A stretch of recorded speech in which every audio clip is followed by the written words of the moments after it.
member for Drumheller-Stettler.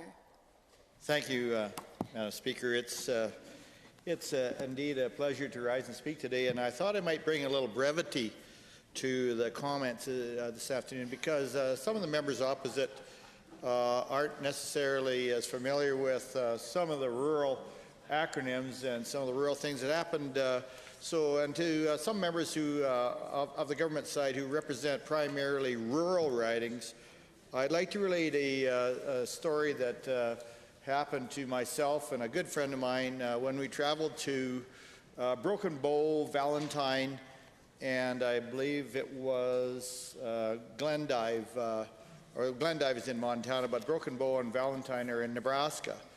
And we were talking specifically there about red tape and how government affects Canadian agriculture production. And a very good friend of mine actually got up and talked about police and how bureaucracy and such is policed in Canada differently than it is in the U.S. And my good friend Jim got up and he started talking about in Canada where we have chicken police.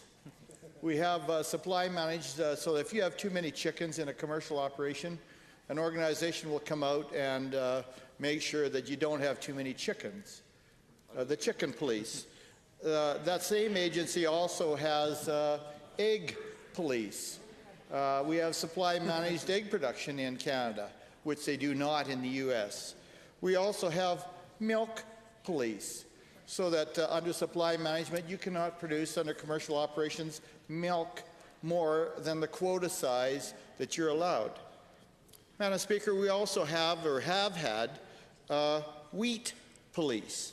And some of you may know that I've been in direct incursion with the wheat police, and a former government of the country actually changed that regulation so we don't now have wheat police in Western Canada, such that the farmers can sell their wheat to whoever they want.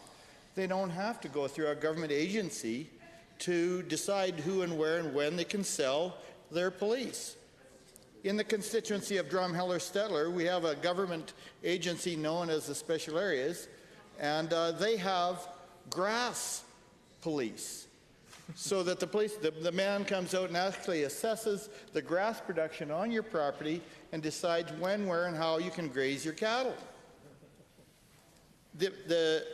Certain regulations related to the milk industry also incur cheese police. So the importation, oh, you may laugh, but this is serious business to those people who are importing cheese into this country because it has a monstrous tariff to it. It's insanity. And if you think that this does or does not affect commercial operations, you need to reassess your evaluation of it. It's a serious situation. And my friend Jim, when he rattled through this whole list of chicken police, egg police, milk police, wheat police, grass police, cheese police, in an auction mart in Valentine, Nebraska, the whole atmosphere broke out in open laughter because they could not believe the government red tape and how that would affect the agricultural industries that they're involved in.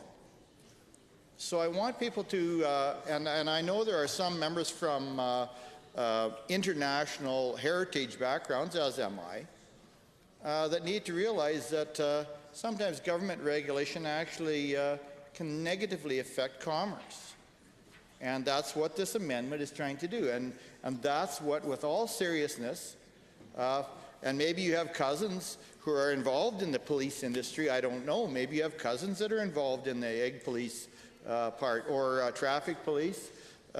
We limit traffic commerce by weights and restrictions and speeds, and we all agree on that, and there are penalties for that.